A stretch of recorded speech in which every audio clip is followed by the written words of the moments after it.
ल साथीहरु, मेरो आज मेरो बाबु, मेरो ठुलो छोरो सुशान्त रियाज खड्काले अहिले एकदम यो सोसियल मिडियाहरूमा चाहिँ समाचारहरू, त्यस पछाडि भिडियोहरू एकदम एआई क्रिएटेड अनि स्क्याम टाइपको त्यस्तो आइरहेको हुन्छ। अनि फ्याक्ट चेक गर्नुपर्छ नि त। अब जस्तो कसैले के भन्छन् भने एउटा पक्ष विपक्ष हुन्छ, अनि कसैले चाहिँ त्यो विपक्षलाई ठिक पार्नको लागि त्यस्तै किसिमको मान्छेलाई कन्फ्युजिङ हुने खालको भिडियोहरू टुक्रा टाक्री जोडजाड पार्ने, एआईबाट बनाइदिने। अनि त्यस पछाडि कोही मान्छेलाई किनेर अथवा त्यो मान्छेहरूलाई चाहिँ भिडियोमा यस्तो यस्तो भनिदेऊ न भनेर एउटा ग्रुपै क्रिएट गरेर त्यसरी पनि गरिरहेका हुन्छन्। अनि एकदम फ्याक्ट चेक गर्नुपर्ने अवस्था छ अहिले चाहिँ। हामीले हो जस्तो लाग्छ क्या, जसको जे हेऱ्यो त्यही हो जस्तो लाग्छ।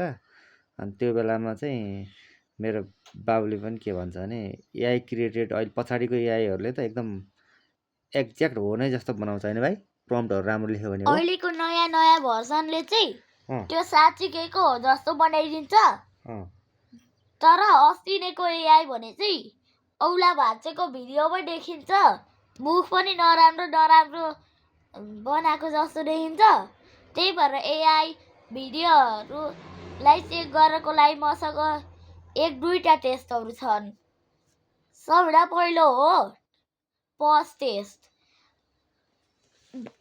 भिडियोको स्पेसिफिक सेगमेन्टहरू लिने र त्यसपछि छ नि जुन सेक्सन झन् साँच्चीकै जस्तो देखिन्छ त्यसमा पज गर्ने, औला भाँचेको रटर या दुवै दाँत टाँसेर या माथि भएको जस्तो देख्यो भने त पुरै एआई हो। नत्र फिजिक्स टेस्ट जुन चाहिँ हो एउटा भिडियोको सेगमेन्टमा छ नि केही मान्छेहरूले चाहिँ एउटा कुरा सवाटेको हुन्छन् र त्यसरी त्यो सवाटेको ठाउँ छ नि त्यति बेला चाहिँ मोमेन्टमा पज गर्दै जाने र त्यसपछि चाहिँ त्यो कुरा छोडेपछि पनि अहिलेसम्म नि माथि नै देखिन्छ भने त पुरै एआई हो।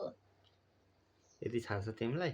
त्यस्तो एकदम मान्छेले स्क्याम गर्ने अनि त्यस पछाडि भिडियोमा मान्छेहरूलाई जस्तो पाए त्यस्तै देखाएर झुक्क्याउनेहरूलाई तिमी के भन्न चाहन्छौ त? Use disrespect for scammers and clickbaiters in YouTube. थाहा पाउनु पर्यो होइन, सबै कुरा थाहा पाएर मात्रै विश्वास गर्नु पर्यो, नत्र भए मान्छेले झुकेर तनाव हुन्छ होइन। मान्छेले पत्याउँछन् त्यस पछाडि गाली गर्न थाल्छन् होइन त। ल र त्यसरी युट्युबमा नयाँ सिस्टम हुनुपर्छ।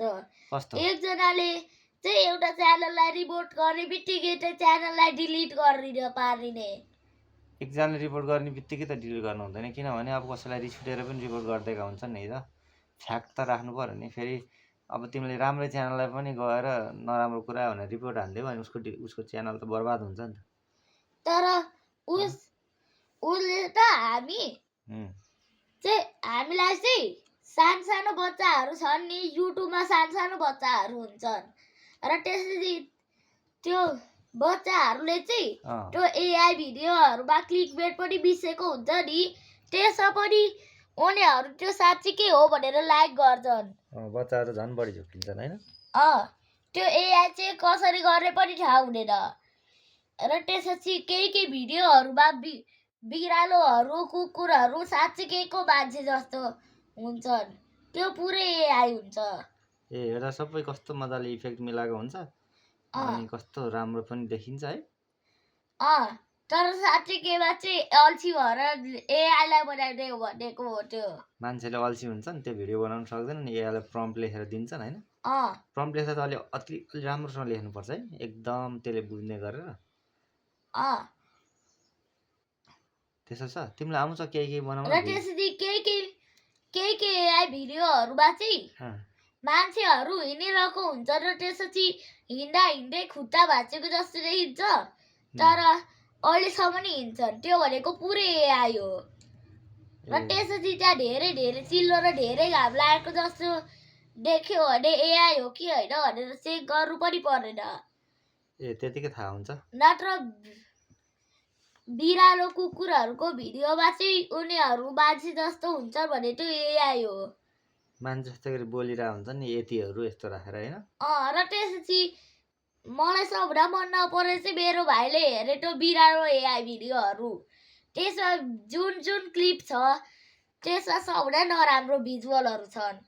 जस्तै एउटा क्लिप छ कि भने लाइक एन्ड सब्सक्राइब भनेर त्यो बिरालोहरूले एउटा साइन समातेको हुन्छन् सबभन्दा लास्टको क्लिपमा। बिरालले पनि विज्ञापन गरे होला क्या राम्रो बनाएको होला यस्तो छ कुराकानी।